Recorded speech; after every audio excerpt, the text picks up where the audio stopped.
puntahan ko Yeah. lang yung yung kaso ni Commodore Tariela. Kasi Hmm. sinampahan din niya ng kaso si Sas Sasot, 'di ba? But as we all know, wala siya dito sa Pilipinas eh. Nasa Hmm. ibang bansa siya eh. So kung dun nakastay, nagstay sa abroad, yung sinampahan mo ng kaso ng cyber libel, may habol ka ba? Yes, under our Cybercrime Prevention Act, Maricel, no? Isa sa mga unique o feature nito, isa sa parang mga characteristic nitong batas na to na may pagka-unique ng kaunti is Mm. pwede mong habulin kung ang respondent na iyong gustong kasuhan ay nasa abroad or wala sa Pilipinas. Mm. Isa yan sa mga unique features na to. Ibig sabihin, no?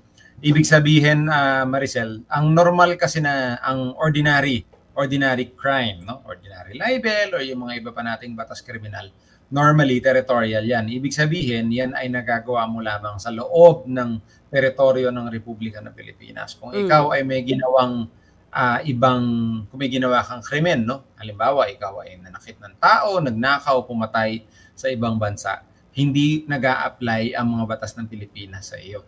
Except na dito, meron yung unique feature yung ating cybercrime Oo. na nilagay ng ating mga legislators na kung ikaw ay nasa ibang bansa, may reach yung ating cybercrime sa'yo kahit na wala ka sa Pilipinas. Kasi nasa batas Oh. talaga yun eh. And I'm guessing, no, sa aking palagay, nilagay talaga yun dahil sa ideya na alam natin na ang cyber world, no, ay Oo. hindi defined ng territorial or political boundaries. Ibig sabihin, pwedeng ikay may ginagawa sa iyong computer habang ikay nasa kabilang parte ng mundo, Mm. pero ang pinagtutuunan ng pananalita, ng iyong description and all of that ay nandito sa Pilipinas. So, Mm. posible Mm. na sa batas talaga yan, no? Na pwedeng ma-filean pa rin kahit na ikaw ay wala sa Pilipinas. I Ayun. think if at all, Maricel, no? Siguro Aha. kasi dahil ako talagang actual law practitioner, nakikita ko yung practical side of things. No? Ibig Mm. sabihin, Mm. if at all, nasa labas ng bansa, pwede mong kasuhan. Pero paano mo pananagutin? Yun Kasi nga. wala dito sa... Oo. So, paano mo kakabulin? Paano mo siya dadalhin sa hukuman, no? Para siya ay matawag nating arraignment. Ibig Oo. sabihin, arraignment sa kaso, tatanungin, do you plead guilty or not guilty? Naanin mo ba Yeah. ang krimen? Hindi. Para mag-proceed ang isang kasong kriminal, kailangan dumaan sa ganong stage. E Mm. paano dadaan sa ganong stage kung wala sa Pilipinas at hindi natin maaresto, no? Mm. Mahirap. I mean, of course, we can still arrest and may mga extradition and all of that Mm. sa ibang bansa. Pero napakahirap, napaka-challenging.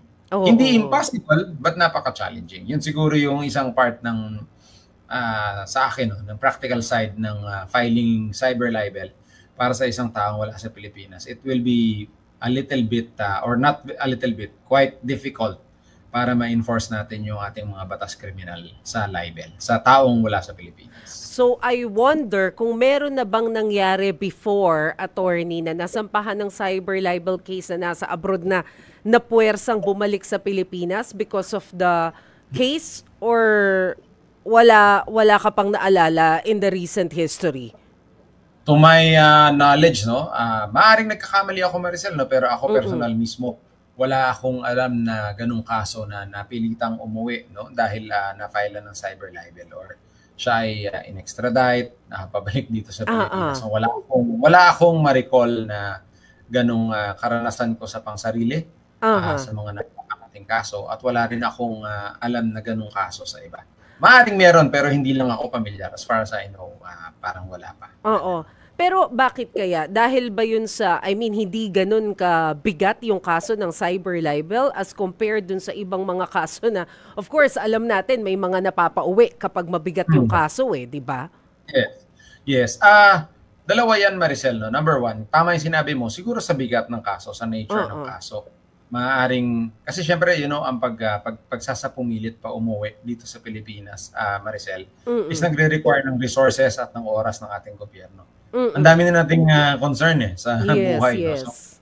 kung tayo ay magfo-focus sa ganung bagay, kung magtotoo ng oras at ng resources ng ating gobyerno, then baka masabi ng iba na, sayang naman, no, kung sa ganun natin ibubuhos. Number two, ang pagpapauwi sa Pilipinas para sa isang krimen, Maricel, no, at ito Mm. medyo technical, is hindi rin ganun kasimple dahil kailangan meron tayong pag-uusap o treaty doon sa bansa kung saan yung tao na nakapamalagi para mapauwi natin siya sa Pilipinas. So, titingnan din yun. Kasi kung wala naman tayong treaty doon, then wala.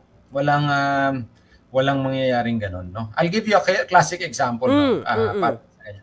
Although hindi ito sa Pilipinas dati. And anyway, this is public knowledge. Dati sa Japan, merong CEO ng isang kumpanya na umalis, tumakas, no? Tapos later on, nalaman na lang, nasa Middle East na siya. Nakatakas siya. Pumunta siya doon sa isang bansa na walang extradition treaty with any country or very limited yata yung extradition treaty niya.